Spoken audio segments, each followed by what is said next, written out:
Chapter 1. Preface.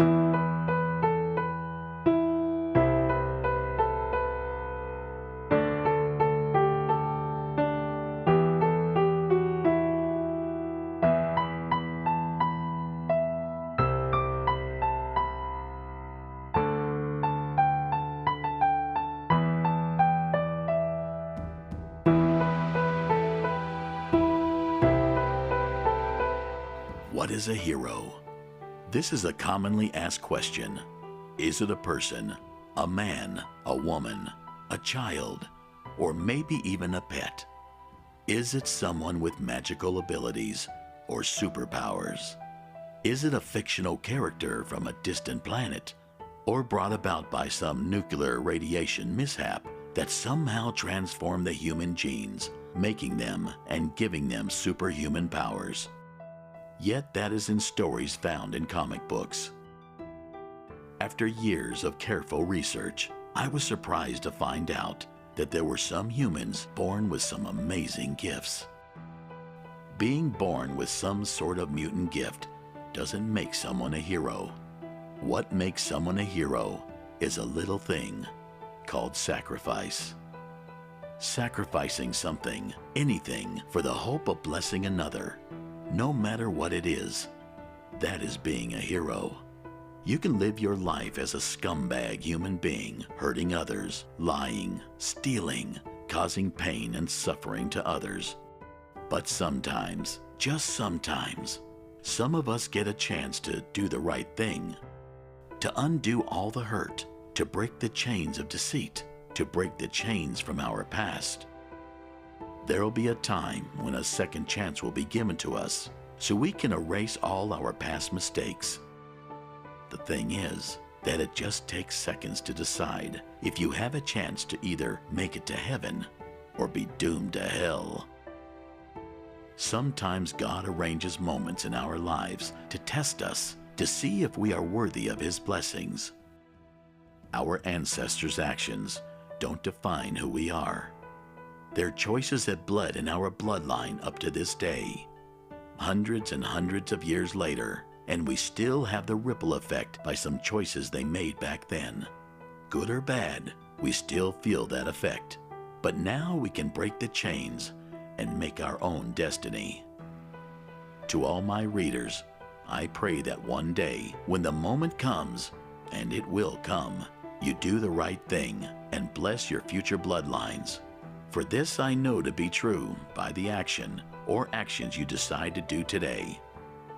This time, hurtful words spoken to you and betrayal by your loved ones are meaningless. Now it is time to step it up. It is time to prove to those who try to keep you down that you can become who you are destined to become.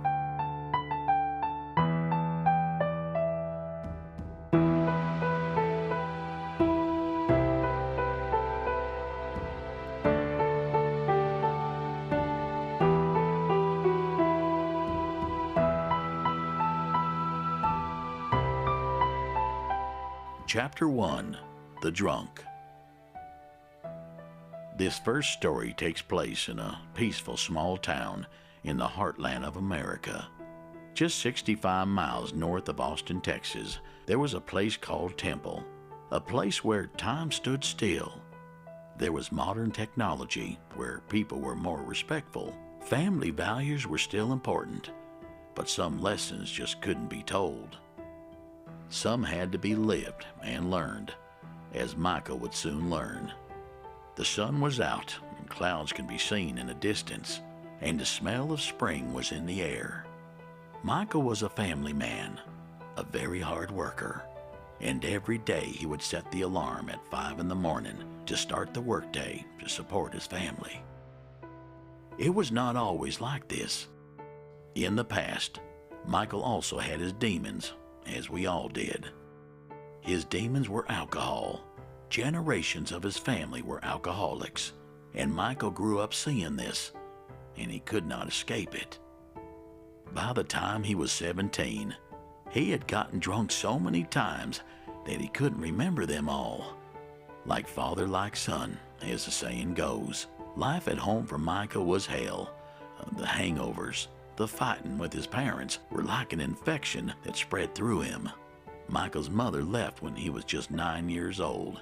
His father's drinking led to their divorce. Michael met Bibi at a house party and fell in love with her. It was love at first sight, or it seemed, but love, just like plants, if it isn't nourished or watered, slowly it'll start to decay, to wither away, then eventually die. Many humans confuse love with lust, but love is the most powerful thing in the whole universe.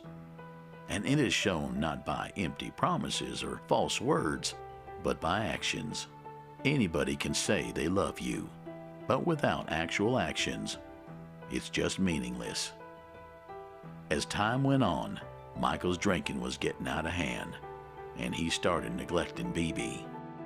He stopped paying some of the bills, so that caused some tension between them.